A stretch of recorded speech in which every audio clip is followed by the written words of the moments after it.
Hey everybody, it's me, CeCe, and welcome back to CeCe's Vinyl Closet. If you're new here, CeCe's Vinyl Closet is where I just love to listen to a lot of old classic country music on vinyl record, and then sharing the gospel of anything I've gotten from it and those stars with you guys. So if that sounds like your kind of thing, find a comfy spot to sit as always, turn up the volume, and get ready because today I have a special installment. I always say that, but it's always true. And today I'm featuring pioneering country queen, Jeannie C. Riley. That classic country CD that I had in the 1990s also featured the song Harper Valley PTA.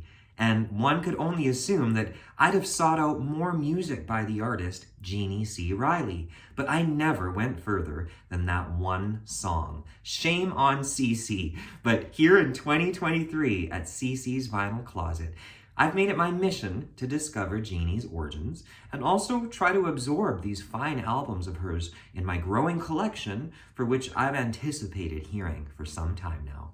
Among all the other fine female country singers that I'm discovering from the 60s, who was Jeannie C. Riley and what's her gospel? Jeannie C. Riley was born Jean Carolyn Stephenson on October 19th, 1945, and currently she is 77 years old and still going strong. Her father was an auto mechanic and her mother a fundamentalist Christian housewife. Jeannie spent her teen years daydreaming about the country stars that she saw on TV, and she sang at local barn dances. She was a high school majorette and married Mickey Riley, a gas station attendant, at 17 years old, and had a baby before landing in Nashville in 1966, where she planned on making those earlier dreams come true. Now the story goes, and I'm really not making any of this up, during her first 2 years in Music City, Jeannie was, by her own accounts, naive and seduced by a sleazy and nameless record executive, pawed over by DJs, and exposed to the really seamy side of showbiz. These are the kinds of stories that I remember Dolly would talk about as part of the darker side of being a woman in showbiz. Ironically enough, in 1968, when Jeannie was just 22 years old, she recorded her debut album, Harper Valley PTA, and soon all her hard work and dreams would pay off, and the rest became her history. Here are some quick stats. Between 1968 and 2013, Jeannie has released 25 plus albums. This number includes greatest hits and compilations. In my own collection, I've got 2 of these early albums, both of which I've pored over. And the one that I'm going to focus on today is that debut record, Harper Valley PTA, released on Plantation Records and produced by Shelby Singleton. Take note of this name, folks. He's an important player to her story. This record was exciting to listen to and contains a lot of gospel gold. There are 11 songs featured on this record, 7 of which were written by producer Shelby Singleton, and the other 4 penned by Tom T. Hall. Stars seemingly aligned with this collaboration of the trio. First, let's acknowledge that title song, Harper Valley PTA, which was written by Tom T. Hall. This is the song that tells the story of a widowed mother who is criticized for loose morals by the town PTA members. In retaliation, the woman faces her accusers and exposes their secret vices. I wanna tell you all the story about a Harper Valley widowed wife who had a teenage daughter who attended Harper Valley Junior High. Well, her daughter came home one afternoon and didn't even stop to play. And she said, "Mom, I got a note here from the Harper Valley PTA." Well, the note said, "Mrs. Johnson, you're wearing your dresses way too high. It's been reported you've been drinking and running around with men and going wild. And we don't believe you ought to be bringing up your little girl this way." And it was signed by the secretary, Harper Valley PTA. So much can be said for this song. For one thing, Tom T. Hall, who I love and I'll feature someday, said that he wrote the song based on a scenario he actually witnessed as a child growing up in the 1940s. The mother gave a verbal tongue lashing at the school, a move that was unheard of in its time. The day my mama socked it to the Harper Valley PTA. The magic recorded in the studio with Jeannie offering a hard, driving delivery brought this single to number 1.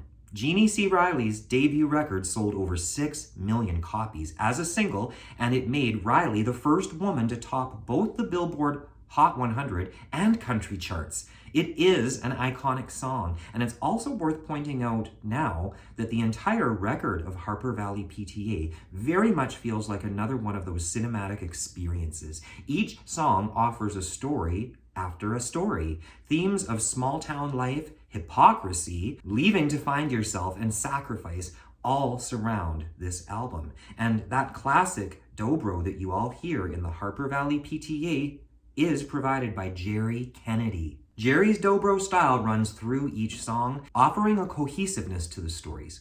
Sticking on Tom T. Hall just a little bit longer, Tom's writing shines on all 4 of the songs that he offers. And I also loved a song called Mr. Harper, who, in the Harper Valley PTA, you'll remember, stayed too long at Kelly's Bar again. Mr. Harper, I feel sorry for you, 'cause I understand the reason you drink and think what you do. Mr. Harper, your woman is weak. You can't hold your head up and walk down Harper Valley Street. Kudos to Tom T. Hall for his gifted storytelling. To balance out these humorous stories, there are 7 songs penned by producer Shelby Singleton. Unsurprisingly, Jeannie excels with these songs like Harper Valley PTA, songs that really allowed her to embrace that brassy, sassy, proud-to-be country girl persona, kind of like Loretta Lynn. If Tom's songs brought out the sass, Shelby Singleton's songs gave us listeners the softer and more resilient side. Take, for example, No Brass Band, about a young girl's love for her daddy and her dreams. The train whistle blew for Coal Road Crossing. In a few more minutes, we'll pull into town. I'll have to face the folks who'll come and meet us. I'll try to keep the tears from falling down. It won't be the way we always pictured the day me and Daddy went away. He told them we'll come back so rich and famous, and you'll have the big brass band all set to play. But there'll be no brass band at the station. There'll be no smiles and no celebration. For Daddy there'll just be a black hearse waiting, and no brass band at the station, and no brass band at the station. She sounds lovely. These tunes conjure up that cinematic vibe that I refer to. On Singleton's penned Run, Jeannie, Run, which had to be written just for Jeannie herself, it made me cry too. The story about a sweet young country girl living through the hard times. It just gets me every time. I was born away back in the hills in a shack, the oldest child of 10. On one hot and sultry day, Mama got sick and passed away, giving birth to baby brother Ben. I stood there and I cried as I watched my mama die. I guess I was too young to understand. Papa didn't shed a tear, or even really seem to care. I thought it was because he was a man. Then it was work, Jeannie, work, Jeannie, work, Jeannie, work. The hard times had just begun. Yes, it was work, Jeannie, work, Jeannie, work, Jeannie, work. For Jeannie there was no fun. Again, I fell for the album as a whole because although the hit song predominates the focus, the songs that lie beneath that surface provide something even deeper. One more story song really worth sharing and recommending is called Ballad of Louise, a tale of lost love and death. I had a love, he was mine, said he loved me all the time. I was sure our love was pure, if love could be.